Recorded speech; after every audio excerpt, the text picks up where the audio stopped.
En 2003, Élodie Frégé remportait la Star Academy, face à Michal Kwiatkowski.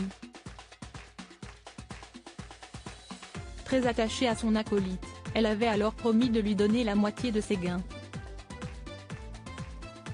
Un choix qui l'a mise face à certaines contraintes, même 20 ans plus tard.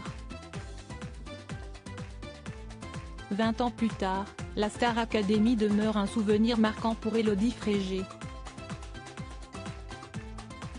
Gagnante de la 3e saison du télécrochet, face à Michal Kwiatkowski, la chanteuse avait à l'époque fait une promesse à son concurrent.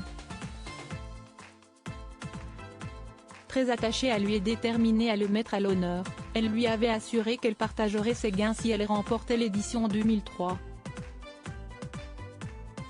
Après avoir remporté la majorité des voix, Élodie Frégé s'était exécutée. Elle avait en effet divisé par 2 son million d'euros d'avance, versé par la maison de disques Universal. En échange de cette confortable avance, la chanteuse devait enregistrer un album et son succès rembourserait entre autres cette avance. J'ai partagé mon prix, le contrat avec Universal, ce qui fait que l'avance sur royalties a été divisée en 2, et j'en suis ravie. Je suis ravie d'avoir pu offrir ce cadeau à cet être précieux qu'est Michal Kwiatkowski, a confié Élodie Frégé au micro du podcast Contradiction.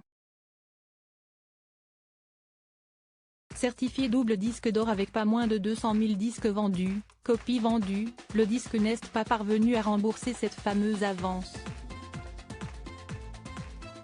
Une prise de conscience difficile. Le résultat, Élodie Frégé doit toujours une certaine somme d'argent à la maison de disques, 20 ans plus tard.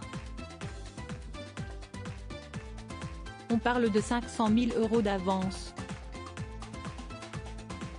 Michal, il n'a pas fait de disque tout de suite, cet argent était à lui puisqu'il n'avait pas à le rembourser s'il ne faisait pas de disque.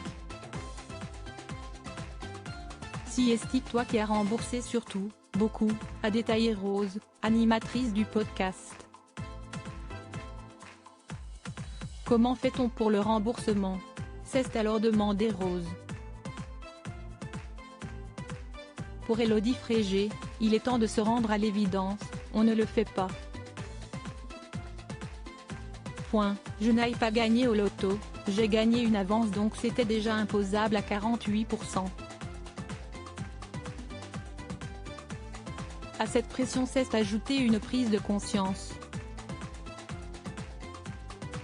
En sortant de la Star Academy, Élodie Frégé a compris qu'elle ne pourrait pas jouer le rôle qu'on attendait d'elle, et puis en fait, quand tu sais que tu as des comptes à rendre à un si gros label, qui attend de toi que tu sois la nouvelle starlette à la mode et que tout à coup toi, par le fait d'avoir vécu cette expérience à la Star Academy qui est une épreuve magnifique qui te permet d'en apprendre beaucoup à ton sujet, finalement tu n'as plus envie de faire ce qu'ils ont envie d'entendre. L'envers du décor.